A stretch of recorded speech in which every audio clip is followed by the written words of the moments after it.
Aimés de Dieu, shalom. Ces paroles inspirées. Aujourd'hui, nous abordons un sujet si édifiant intitulé « Protège ta bénédiction ». Cache-la, c'est la volonté de Dieu.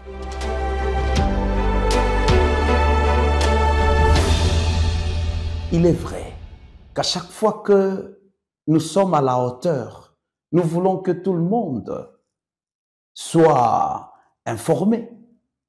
Est-ce une bonne chose? Lisons la Bible et consultons la sagesse de Dieu. Le livre d'Exode, chapitre 2, le verset 1 à 2. La Bible nous dit: un homme de la maison de Lévi avait pris pour femme une fille de Lévi. Comme femme, cette femme devint enceinte et enfanta un fils. Elle vit qu'il était beau et elle le cacha pendant 3 mois. Parole du Seigneur.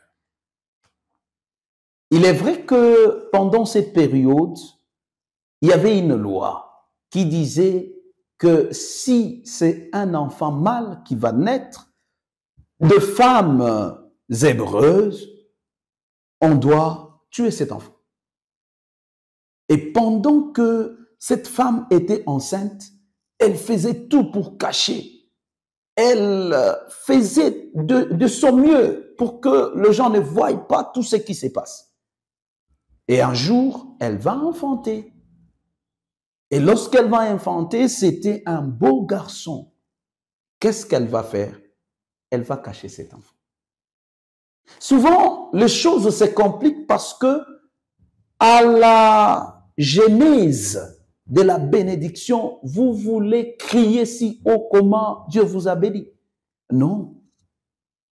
Il y a même ceux-là qui ont dit cette phrase que j'aime partager peut-être avec plus de gens.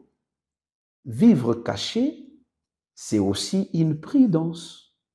Vivre caché, c'est aussi une sagesse.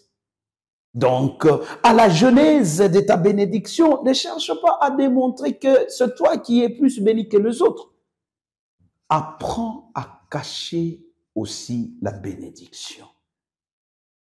Tu commences une activité. N'écris pas si haut. Sois tempérant, sois calme, jusqu'à ce que les choses seront mûres. Et la nature nous apprend plus.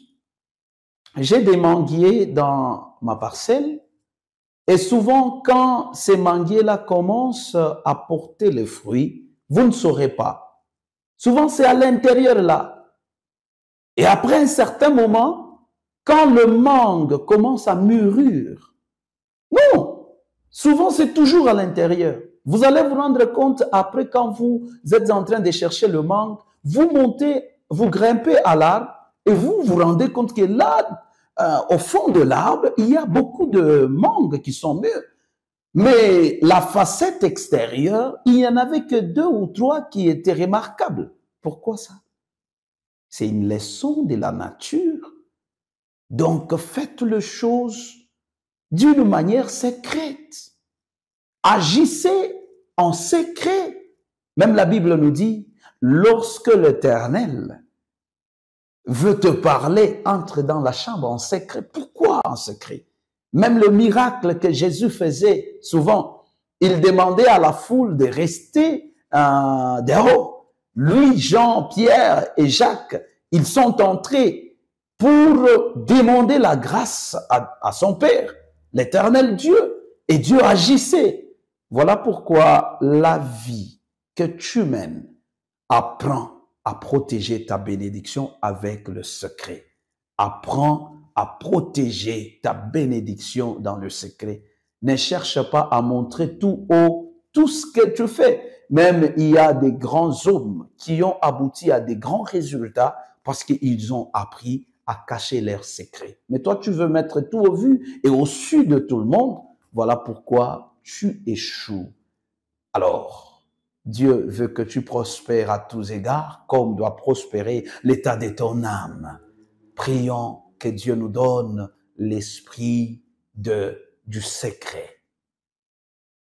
Seigneur, c'est l'immaturité qui nous amène à pouvoir montrer tout haut tout ce que nous faisons. Nous manquons même à cacher certains secrets qui constituent la base de notre réussite. Et c'est de cette manière que l'ennemi voit, étudie et il nous met à côté de nos objectifs. Nous prions pour mon frère, pour ma sœur, qui n'a pas la capacité de garder en secret certaines bénédictions dans leur genèse. Et nous voudrions bien, Seigneur, que tu nous aides, que tu nous accordes l'esprit de sagesse et de discernement pour que nous soyons en mesure de conserver les secrets possibles pour notre progrès et notre percée au nom de Jésus. Amen. Aimés des dieux, avez-vous aimé cet enseignement? Veuillez liker la vidéo, partagez-la avec les autres et surtout, abonnez-vous à notre chaîne YouTube Advent Media. À bientôt.